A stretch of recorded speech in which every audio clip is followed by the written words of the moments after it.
Hi guys, I'm Tushar Menon, CEO and founder of My Muscle Chef. Welcome to the show. Welcome to the Fitness and Lifestyle Podcast. I'm your host, Danny Kennedy, and I'm here to help you become the very best version of yourself. Tushar, welcome to the show, mate. Thank you. Firstly, thanks so much for having us. This facility is incredible, and we've My really pleasure. been looking forward to this one. And also, thanks so much for the building of the relationship and the partnership over the last 12 to 24 months. It's been awesome. Likewise, mate. Thank you.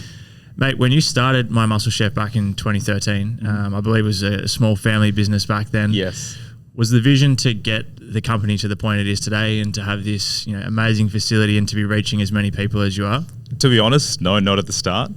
When we first initially started, it was just we wanted to start our own business for ourselves. My brother and I, ever since we were younger, it's something we always wanted to do. So my brother was the first one. So he started his entrepreneurial journey a lot before I did. So I was actually working full time. Yep. And then, I guess seeing him being an entrepreneur, I sort of got that bug as well. And then I was working full time, and so I was going to the gym. I'd do my meal prep every single day, and then I was doing that for about maybe 2 years. And then it got to a stage where I just got sick of doing it every morning. And then I started Google searching. I'm like, surely there's more people out there like me that are looking for a healthy meal that's not for weight loss. You go into the gym, you're looking to put on muscle, and surprisingly, there was nothing available. And my brother was overseas at the time, so I called him up and said, look, I have this great idea, and I think we're onto something here. But at that point, we had no sort of ambitions to make it how big it is today. It was just a gap we saw in the market, and I wanted to be an entrepreneur like he was. Yep. And we're like, okay, let's just try this and see how it goes. That was the start. Amazing. And so how did that first 12 months look, and how did that kind of play out? First 12 months? Okay, so we both have no background in food or hospitality at all. And we've never sort of owned or started a business. No one in our family has ever started a business either. So it was very new to us. So a lot of learning. So I would say the first 6 months, I kept working full time. So did Nish. And we just learned as much as we could. So with food, it can get a bit challenging in terms of understanding all the legal requirements. I had to learn all of that. Sure. So we spent a bit of time doing that. Then it got to a stage where, look, we've read enough. I think we've learned enough. Let's just try. And we ended up finding a kitchen in Potts Point. It was a very tiny kitchen at the back of a restaurant. It was enough for what we needed at the time. And that's where we hired our first chef, and that's where things kicked off. So I was still working full time. I'd go in there after work and help out the chef. My brother would come in after work, and we'd do the delivery sort of overnight. And that's how it all kicked off. Wow. And we had no dollars for marketing. So all we did was we'd set up sampling stations at gyms. Nice. So I'd go there sort of between 4 to 7 p.m., set up a table, have some samples, have a flyer. So as people walked out the door, I'd give them a meal and a flyer with a discount, and that was how we marketed. One of the things that I have loved about My Muscle Chef since I first tried them is the fact that in comparison to a lot of other companies, they come fresh. The meals themselves are kind of meals that people would have regularly, even if they weren't tracking their calories or whatever as well. So I guess the appeal for the variety of meals and whatnot is really good as well. Yep. Was that always the intention to keep it, obviously niche in terms of helping people with what their desired goal was? In this case, it was, having meals prepped for muscle and whatnot. Yeah.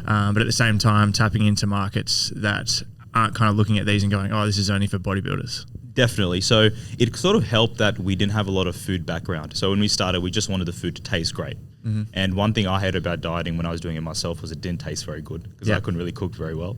Yeah, and I did a few preps, I did a few comps as well, Right, and that okay. was by far the least favorite Exactly, part. because if you're training so hard, you want to go home and have a nice meal, and it's tough when you're having your same old chicken, brown rice, and plain broccoli all the time. Yeah. So we wanted to make sure that when you make healthy food, it shouldn't be a compromise. There's no reason why healthy eating can't taste good, and that was our philosophy from day one. We're like, how can we create a menu? How can we create meals that people actually enjoy? So it doesn't feel like dieting is something that you're forced to do, and it's not sustainable in the long run. I've tried that in the past where I'm super strict and I'm not enjoying what I'm eating, and then you end up binging after a few weeks because you've restricted yourself for so long. So what we wanted to do was make sure when you're eating your meals every single day, you actually enjoy it. So even if you are dieting, you're enjoying the journey, and then that way the results I feel a lot more sustainable long term. Was the goal to tap into the market of like those that were tracking their macros? I know like within say the flexible dieting community as well, it's obviously a a big thing to be able to keep a lot of variety with your meals, as you said, not sticking to just chicken, brown rice, and broccoli, whatever it may be. Yeah. Was that the kind of target initially, like people who are already tracking their food, or was it just in general anyone who wants to eat healthy? At the start, I would say it was more specific to people that wanted to eat quite strict. Yep. We branched out our menu to a more flexible approach probably a couple of years into the business once we got feedback from our customers. And we uploaded all our meals into MyFitnessPal just to make it easy for customers to track it. Yep. And ever since we did that, that's when I guess the business really took off because we appealed to a more broader audience. It wasn't your very niche sort of fitness enthusiast or gym junkie that was being very strict with their food. It applied to anyone that was counting their macros, not necessarily going to the gym, but they play sport or they have an active lifestyle and they want to count what they're eating every single day. Once we branched out into that market, that's when we saw some real growth. Yeah. So how far into the journey was it when you were able to step away from full-time work and go all in with this? 6 months. 6 months. 6 months, wow, yeah. That's quite quick. Yeah. So first 6 months was pretty rough. That's the main reason. I don't think the business could still sustain me. I probably left a bit too early. We still needed my salary to pay wages and things, but I just was really, really tough. Passionate about it. Yeah, and I just wanted to give it all. I felt like working full time and doing this on the side wasn't giving it all the love and attention it needed to really take off. So my brother kept working full time. I think he did about 9 or 10 months. Okay. But after about 6 months, I was done and I was full time in there. Do you have any advice for someone that's listening or watching at the moment that, whether it's in this industry or not, that does have that side hustle that they're trying to build up? Like, yes, if you, with some perspective now, looking back at how you approached it, is there anything that you would recommend in terms of how to make that transition as smooth as possible? Or do you feel the fact that you put yourself in the uncomfortable position and kind of went all in and gave yourself no other option? Yes. Do you reckon that's the reason why it did go so well? Definitely. And look, everyone's circumstances are different. When I first started, I needed to work full time just to pay the bills. So, you can go all in if you, I guess, have funds that can help support your business. Everyone's circumstance will be different, but I would say that once I went all in, that's when the business really started taking off because I didn't have to worry about work. Yeah. And, the stress related to my day job as well. But at the start, I did need to do it. But the moment I stopped that, then it was, all systems go. So you're 6 months in and you go full time with this, with My Muscle Chef, and then it continues to grow. What did that kind of journey look like? Obviously, that's 10 years? 10 years ago now. It was 10 years in February. Yeah. That's crazy. So what did that look like in terms of the process of, as it got bigger, like what were the steps you needed to take in order to keep the company growing and I guess transition and grow with the company? Sure. So our number one focus when we started, and still is today, was our customers. And again, not being in business before almost helped in the sense that we created our own rules. Yep. And our focus always was to make sure every single customer has a fantastic experience. So when we started, our first week was 4 deliveries, 4 customers. And the next week was 20 and 30 and sort of slowly built up. But when it was a small number of customers, it was easy for us to have that direct interaction. We delivered the orders ourselves. We did the customer service ourselves too. And we just made sure every single interaction with the customer is perfect. And if we do stuff up, we make sure we rectify it as soon as we can. So, for example, we'd miss a delivery in Canberra, and a courier would take it. So my brother and I would fight over who has to drive all the way to Canberra to deliver one box. Yeah, right. But we wanted to make sure that customer doesn't go without their food because they've paid for it. Yeah. So we need to make sure we service that customer. So that was our number one priority as we were growing. No matter what other obstacles came our way, we made sure that customer experience was number one and the quality of our product. And that helped even though we didn't have a lot of marketing dollars, our retention was really, really good. So we may not have been acquiring a lot of customers in the first few years, but everyone that ordered stayed with us. We only started really marketing our business, I would say, about 4 years in. The first 4 years, there was $0 spent on advertising. It was just gym samplings, word of mouth. And that's all we could, I guess, handle at the time as well because our kitchen was pretty small and we were learning as we went. So we didn't, I guess, necessarily need a massive influx of orders because we couldn't handle it. So it worked out well in that regard. But to answer your question, the number one focus in that first few years was purely customer service and quality. I think that's something that gets overlooked a lot with startups and entrepreneurs and those that are selling services or products is the focus is so much on, the next client or the next customer or the next product being sold without much thought on, as you said, retention and relationship building and taking care of the ones that you've actually got. Correct. And it goes such a long way because, I talk about it with even with PTs and trainers, it's like everyone's so focused on getting more clients. But Yes. if you're losing 2 or 3 clients a month and gaining 2 or 3, then you're stuck in the same spot, aren't you? Exactly. Yeah. And that principle applies when you're a small business, but even more important when you're a big business, because you have the luxury of spending more money on advertising, but you're not looking at this massive leak of customers that are churning through every single week. Yeah. So having that mentality day one and even now has been a huge part of our success. Are you able to give us an idea of, you said it was kind of 4 years until you went into some kind of paid marketing and any marketing at all. Yes. What's that look like in terms of a month of marketing now? I'm assuming it's quite big. Even back then compared to now? Yeah. Oh, there's no comparison. Yeah. No comparison at all. Yeah. And do you find that's essential now in terms of where the company is and in order for you to keep growing? Of Obviously, course. the customer journey and their satisfaction is still of the highest priority, but Yes. there's a lot of time and money that has to go into marketing. Definitely. And look, it's a very competitive space now as well. When we started, we had the luxury of being one of the only players in the market. Like I said, I started the business because I couldn't find anything when I searched online. There was nothing available. So the first few years was a bit easier because there wasn't a lot of competition. And we got good traction through word of mouth. But as we scaled, other businesses have seen our success, have tried to sort of copy what we do and replicate it. And there's a lot of competitors in the space now. Yeah. So you have to spend the marketing dollars to make sure that your brand is relevant and sort of cuts through the noise as well. Yeah, I mean, as the company grows as well, I guess, and there's more competition and people are kind of replicating the process. Yes. It's only a good thing for you guys, and I guess it allows you to keep the competitiveness up as well and stay on top of your game and not get too complacent with where you guys are Definitely, yeah. It's always say to the team, it was easy when we were smaller and chasing the number one spot because you have that drive to be the best, and now that we are the market leader, it's important not to be complacent and still have the mentality we did 5 years ago when we were chasing the number one spot. That way, you never settle and you make sure that our quality and customer service is still how it was when we were a smaller business. Yeah. And that's super important.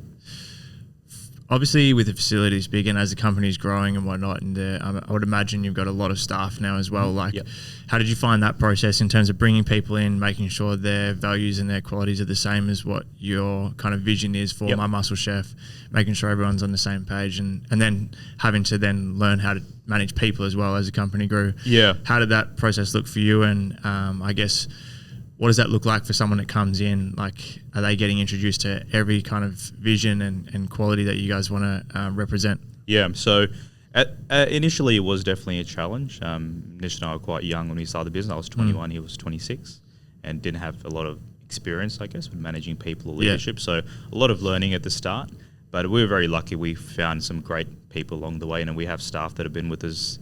One of our staff members has been here almost 10 years. Wow. So he was one of our first staff that we hired back in our small kitchen, So I think what we did well was in the first few years, we set up a really strong foundation. So we handpicked the leaders of the business back then that are still with us today. And as we have new staff coming on board, they're looking up to their managers and their leaders that already live and breathe the values of My Muscle Chef.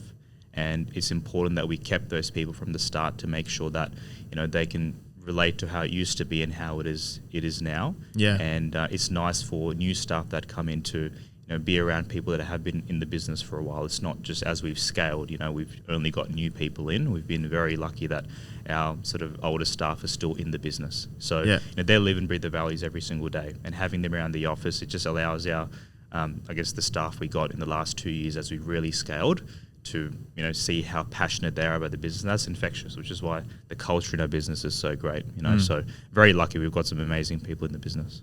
Yeah, so almost applying the same approach as you do with your customers, as you do with the staff and those that are included. Definitely, yeah. And Nish and I were very hands-on too. So it probably took us a bit too long to let go of a few things. And that's advice I would give to someone else starting a business. Don't take so long to start delegating. Yes. I would say something comes up a lot. Yeah. So first 4 or 5 years of our business, we did literally everything. Like we wouldn't let go of even picking the boxes. Like we'd want to pack all the orders. Yeah. This is like 4 years in. Yeah, right. Do customer service, we do deliveries. Like just wanted to be across everything. Yeah. But that helped in not only understanding every part of the business. That way, when we scale, we still have good visibility. It's not like we outsource from day one and we don't understand the intricate details of how the business operates. So that skill is very, very handy. and also the staff that we work with back then have seen what we've gone through, because we've worked with them when times were very, very tough. We've got our hands dirty, so that respect is there and that mutual respect exists. So as the business has scaled, again, the reason they're so passionate is they've seen us through that journey at the very beginning. That's awesome. Yeah.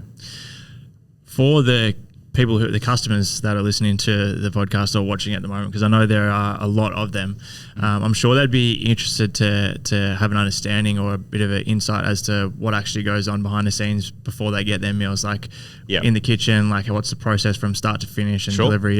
Yep. So we make our meals fresh every single week. So we almost make the meals to order. So we don't really carry a lot of stock. So we have a rough indication of the orders that will come in for the week, and that's how we produce our food, which is how we get the shelf life and the freshness of the product. So it's not like they're prepared weeks in advance or anything like that. So every week we'll get a fresh delivery of all our produce in. So our vegetables are delivered every single day. Our chicken, beef comes in fresh every single day. So from there it goes to our kitchen where the meals are produced. So we run that 24/7. So each shift will produce its own lot of dishes. Usually we'll do about 10 dishes per shift, and that cycle runs twice a week. So we have 2 to 3 cutoffs a week. So we're producing basically for each cutoff, which is why the meals are so fresh. So once the meals are produced, they go into our packing room where the meals are actually assembled by hand. Some of them are deposited into our trays, and that's where the meals get vac sealed and then stored. And then we have deliveries going out every single day as well. So we deliver all across Australia. So it's a continuous cycle. We'll cook, we'll chill it, we'll pack it. It gets dispatched within 24 to 36 hours. So from, let's say if you're in Sydney Metro, because we're in Sydney, a meal you're eating today most likely was cooked 2 days ago. So there might be some meals obviously slightly older, but that's how fresh the product is. So we're getting stock in every single day, producing it and then setting it out the door. That's amazing. Obviously the quality is super high. You would have to, I would imagine, for you to keep the quality that high, you have to make some sacrifice in terms, obviously it'd be easier to just cook them and freeze them and send them out. So correct. The fact that there's so much emphasis on the quality, I feel is such a factor as to why your customer base is so loyal. Exactly, and in such a competitive environment, that everyone says that they have the best quality, but you have to live and breathe that in the business as well. And that's something we're very proud of, and the reason why our customers stay for as long as they do is because of the emphasis that goes into the quality of the product. And although there's rising costs at the moment with, as you know, in supermarkets, it's pretty expensive to do your groceries these days. We haven't taken any shortcuts in terms of the type of chicken we use or the meat or the vegetables. Everything's the same. And we've tried to absorb as much of the cost as we can. That way our customers, they're still getting really good value for their money. That's awesome. You often hear any successful business or company or product in particular, like, for example, look at something like Apple, like they say do one thing or a few things extremely well and not try and spread yourself too thin with a bunch of different options, right? Obviously, My Muscle Chef has transitioned into other products as well, whether it be the muffins, cookies, all that type of stuff, shakes and everything. Is that something that's hard to, I guess, battle with sometimes when you see everything going so well, the want to then put more things out and test the waters there, but also stay true to what you're kind of known for? Of course, And look, NPD is something I get very excited about. So sometimes a team has to rein me in because I want to do a million things at once. And like you said, we need to be pretty focused. And we only had meals for, I think, the first 7 years or almost 8 years. And that's when then we started launching our protein bars and bites and muffins and cookies. So we almost did quite a few experiments to see what works, and we've reined it in a little bit now because we know what snacks and drinks customers are willing to buy. But the number one focus is always meals. We're a ready meal business, and customers know us for our meals. So we need to make sure that although we try other categories, our meals are always the most important thing that we sell, and we don't get distracted doing other things and forget about what the core of the business is. What's the process in terms of adding in new meals, like different ideas and whatnot? Are you just literally taking customer feedback? Is it people within the staff that are just making ideas? Like, how does that Yes, a bit of both. We send out surveys pretty frequently to our customer base to get understanding of what they like, what they don't like. And we use market data as well to see what flavors are trending. And we have an in-house team of we have a dietitianist and nutritionist that comes up with a nutritional profile for the meals based on the feedback. And then we have a team of chefs that will bring those ideas to life. So based on what the NPD team and the dietitian will come up with, they'll pass those ideas on to the chef, and then it's up to them to bring those recipes to life in a commercial scale. Yeah. There's some things you can do in a home kitchen that you Yeah. can't do in bulk, so that's a fine balance. Okay, but yeah. we've got that right now. So there's always a few limitations. So our team may have a few suggestions that might not be possible in a commercial scale. Yeah, So okay. the chefs will work out what is possible, and Right. that process they work very closely together. And then we do 4 meal launches every single year, which is seasonal. So we'll do one at the start of the year around Feb, another one in May, then August and October. Great. Yeah, so the team's constantly working on the future menu launches. Yeah. So the meals that will come out in May, June, the team's working on that now, and Awesome. they'll finalize that Yep. shortly. Then they'll start working on the next round. So it's pretty good for me. I like tasting food, so I'm getting samples thrown at me all the Yeah. time. So sometimes it's hard to, if I'm on a diet, it's hard to Yeah. stick to that because I've Yeah, got I to eat bet. food all day. Yeah. But no, I'm not complaining. Yeah, no complaints there. Shifting to you personally now for a little bit, as the company grew, and obviously you mentioned right at the start, the whole reason it started is because you were into your training and Yep. staying on top of your health and fitness. Was that something you found difficult as the company grew and you've got all these responsibilities and it gets quite overwhelming when there's many things to get done and whatnot? Yeah. Staying on top of your routine, whether it be your workouts, obviously nutrition should have been becoming Yeah. a lot easier. Correct. But what does a typical kind of day look like for you in terms of your health and fitness and I guess mental health as well, mindset side of things? I love training. It's my sort of escape every single day. So I'll train 7 days a week, but I'll do weights 5 days a week. And if I don't train on a day, I just don't feel right. It's something I Yeah. have to do. So I'll have a dog, so I'll take my dog for a walk every morning. And then I also do weight training at night time. Yeah. Nice. So that has to be done. If Yeah. I don't get my weights in, then I'm not very happy. Yeah, I know the feeling. Yeah. So in terms of my training, I'm really, really good. In terms of nutrition, I think my biggest problem is I often don't eat enough. Yep. Because I get really busy during the day, but having the meals here is very, very handy. Yeah. So I do like cooking as well. So I've started cooking a little bit since starting the business and being around so many chefs. Yeah. So during the day, I'll grab a couple of my MasterChef meals, but usually I'll make my own dinner because I actually enjoy it. But I always have meals in the fridge when some days you're not bothered, so I'll just it's convenient to have them there. But it was tough though. To your question earlier, in the early days, my training fell off. Yeah. Because I just didn't So much on your have plate. time, and I know that's an excuse, or you can always Yeah. make time. But I guess it wasn't a priority, and I made it a priority to go back into training because I felt like my mental performance and just my mental well-being was a lot better when I was training. And when I stopped training, I felt like my performance, even just at work and general energy levels, weren't that great. Yeah. But now that I've made it a priority to train, I feel better. Yeah. And I'm really healthy, and that my energy level during the day is really, really good. That's awesome. Made it a conscious decision that no matter how busy I am, I get out in the Staple. morning, go for a walk. That's out Yep. of the way. And then the weight training at night time, if I try to at least 5 times a week, and I feel great after it. Great. Do you have any staples in terms of maintaining things like clarity and headspace and whatnot? Obviously, with a lot going on, it can get quite overwhelming in the training, and eating well and whatnot plays a big role in staying on top of it. But biohacking and morning routines and whatnot are obviously a real big popular topic at the moment. Yeah. Is there anything that you like to do each morning or each night that you feel allows you to stay productive and on top of everything? For me, in the morning, going for the walk for me is almost like a form of meditation because that's when my alone time. Yep. So it gives me time to think, reflect, and sort of think about what's coming up for the day, and it's just time to myself. I really enjoy driving as well. Okay. So like on the weekend, I'll jump in the car and go for a 2-hour drive, and like early morning, usually on a Saturday, and that's my alone time. Nice. And I'll just go to the beach and just go for a walk, and I've really enjoyed doing that, and that allows me to unwind and just sort of think about the week. Biohacking, I'm not really sort of into that. I feel like if I eat well and I train well and I sleep well, overall I feel really, really good. But I think in terms of morning routine, getting just out of the door and having that half an hour to myself in the morning makes a big difference. If I don't do that, if there's an early meeting or for some reason I can't make it, then my day doesn't feel right. So I have to do that first thing in the morning. I think just getting out and about is so important. That's awesome. Have you had any mentors or people you look to in terms of the business side of things? I know for myself, as I started to really enjoy the business side of things more and not just the fitness side, whether it be with online coaching or even with the podcasts and stuff, I really started to gravitate towards consuming content and kind of learning off people who have been through the same process before. Is there anyone that you look to for advice, whether it be online or in person, in terms of mentors? Well, my business partners are great mentors for me, and they have a ton of experience that I can rely on if I ever have a tough situation. So, we got the investment from Quadrant a couple of years ago. They're great to work with.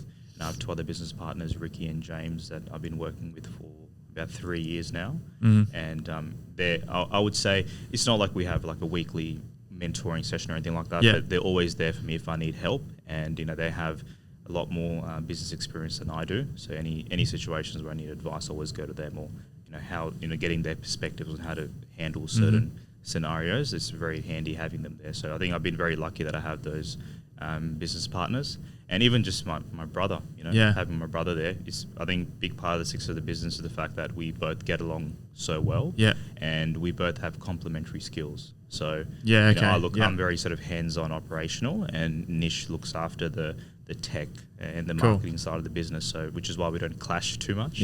But we have a lot of respect for each other. So when we were growing the business, he wholehearted trusted me to look after the operation side of it. I trusted him to look after the other side of it. So I think, then because he's not so involved in what I do, I can get an outsider's perspective if I'm doing something wrong, and vice versa. So we always bounce ideas of each other.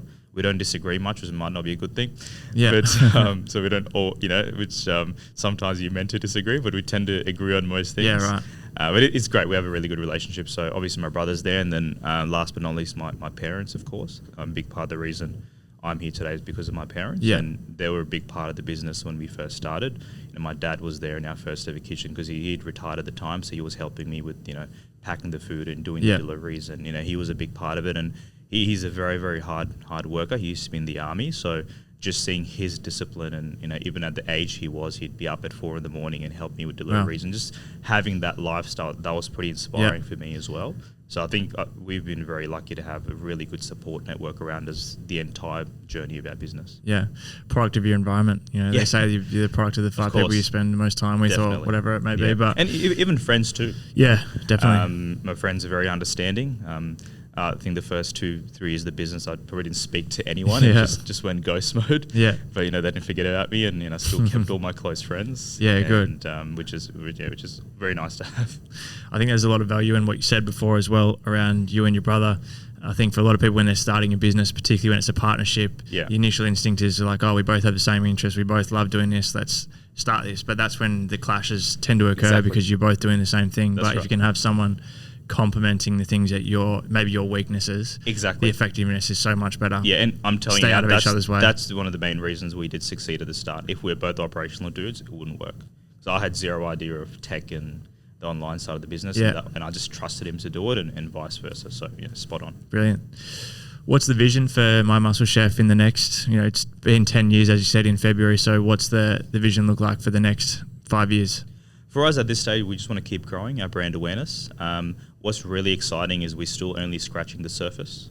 And although we've made some, great progress in terms of who we are as a brand, and people knowing the My Muscle Chef name now, seeing we're in retail everywhere, which really helps with that. I still feel like we're only scratching the surface, and there's a lot of exciting things we're working on in terms of NPD, just our brand, what we stand for, and we just want to keep growing. My vision is to make this a household name. So 5 years from now, everyone in Australia knows who My Muscle Chef is. Because I'm sure even now there's a few people that might not know who we are. So we want to make it that household name, just like your Nutri-Grain or your Vegemite. If people say My Muscle Chef, exactly what we do and what we stand for. And that way, when you're younger and you're growing up, maybe you buy our snacks, and as you get to an age where you buy our meals, you've known us when you're growing up as well. So just being that household brand is the vision for us, and that's what's really exciting, because we've done really well right now in the segment we're in, but there's so much more room to grow. I would imagine having your products in places like Coles and Woolies or wherever they are at the moment, would have to make a big impacting that It has, aspiration for sure. Definitely, yeah. And that was a really good move we made about 4 years ago, launching into retail. So the first 6 years of the business was purely online. Yeah. And we were getting a lot of requests from our customers around being able to buy the meals when they're out and about. Instantly, yeah. And that's how we just thought, okay, let's try it. And 4 years later, we think we have almost 5,000 stores now. That's crazy. Which is pretty incredible. Yeah. We're going to be in about 700 Woolies pretty shortly. We're in Coles stores. We're in independents like IGA, Ampol, BP. So the retail team's done a phenomenal job. And I feel like the retail business is a success story in itself within My Muscle Chef. And it started off with one person. We hired one sales rep. Who's the head of retail now. His name is Alex. And when he first started, we're like, here's a list of stores, mate. Just go nuts. That's great. And that's when we had 0 stores, and thinking back now, we've got over 5,000, which is pretty amazing. This is a random question, but is there any pieces of software or apps in particular on your phone that you find for the entrepreneurs and people within business that are listening that you find are like staples in your day, whether it be for communications with team members, whether it be for productivity and organization? Yep. Obviously the social media ones are pretty self-explanatory, but is there anything that you use daily that you find really effective? Within our business, there's 2 apps we use. So Slack and Asana, they're probably the 2 biggest and most useful. So Slack is so easy to communicate with the team, and you can jump on phone calls and do huddles on that as well, and just super effective communication instead of having to send out emails all day. I feel like we introduced that in our business about 3 years ago now, and it's increased communication massively just between all the teams in the business, and everyone's adopted it, which is great. And then we use a project management tool called Asana, which clearly outlines all the projects, everyone involved, what the deliverables are and when it's due. And that makes project management and day-to-day tasks really, really easy. So between those 2, I think they're staples if you're starting a business, even in early days, no matter how big you are. For me, those 2, very important. What does Tushar do outside of work, if there's any time to do much outside of work? Obviously, you said you enjoy your drive. Yes. You enjoy walking the dog and whatnot. Is there any interests or hobbies outside of My Muscle Chef that you tend to gravitate towards? To be honest, my training is definitely the biggest thing. So on the weekends, I'll do really long training sessions or long walks, and I just like really being fit and active. I like going out with my friends. I love steak. So any excuse to go out to grab a steak, I would definitely do. Where's your favourite place in Sydney? Favourite place would be Rockpool. For sure. We went to Woodcut last night, but I reckon really good too. It comes second to Rockpool. I reckon. Yeah. So Rockpool is my favourite. So any excuse. I'm always hitting up my mates who wants to grab a steak this weekend. I love watching the footy. I'm a massive NRL fan. I go for the Panthers. Right. Yeah. So I love watching the footy. So on the weekend, I think I went to the pub twice just to watch the game and go something to eat. Great. So watching the footy, just hanging out with my friends. I like the UFC too. So really into the UFC. Who in the UFC are you a big fan of watching? At the moment, I can't go past Volkanovski, of course. Yes, of course. And I really like Justin Gaethje as well. Yeah? Yeah. He's a bit of a psychopath, which I like. Oh, 100%. Yeah. I'm really looking forward to obviously McGregor's return, hopefully. Yes, hopefully this year. He said it for a while. Who knows, but that'll be interesting. Sugar Sean's a good one to watch too. Yeah. He's super entertaining. Yeah. What about boxing? You much of a fan of boxing? I watch it, and I wouldn't say a big fan. Yeah. I watched the Tim Tszyu fight a couple of weeks ago. That was pretty entertaining. How good was that? Yeah, he did for that was an amazing event. That was amazing. Yeah. I wasn't expecting him to knock him out that quickly. Oh, crazy. But yeah, that's how I usually keep myself busy on the weekends. Awesome, man. Well, I really appreciate your time today. I'm sure the listeners and the viewers of this episode will really enjoy it as well. Thanks for everything you do, and I'm looking forward to seeing the growth of My Muscle Chef in the years to come. And for everyone who has tuned in, if you've taken some value and you enjoyed it, we'd love for you to take a screenshot and share this one on your social media. Tag myself, tag Muscle Chef, of course. And of course, if you haven't tried My Muscle Chef before, you can use the code Danny20 to get 20 off your first order. Thanks so much for coming on. Thank you, man. Thanks for having me. Really appreciate it. Absolute pleasure. Cheers. Welcome to the Fitness and Lifestyle Podcast. I'm your host, Danny Kennedy, and I'm here to help you become the very best version of yourself.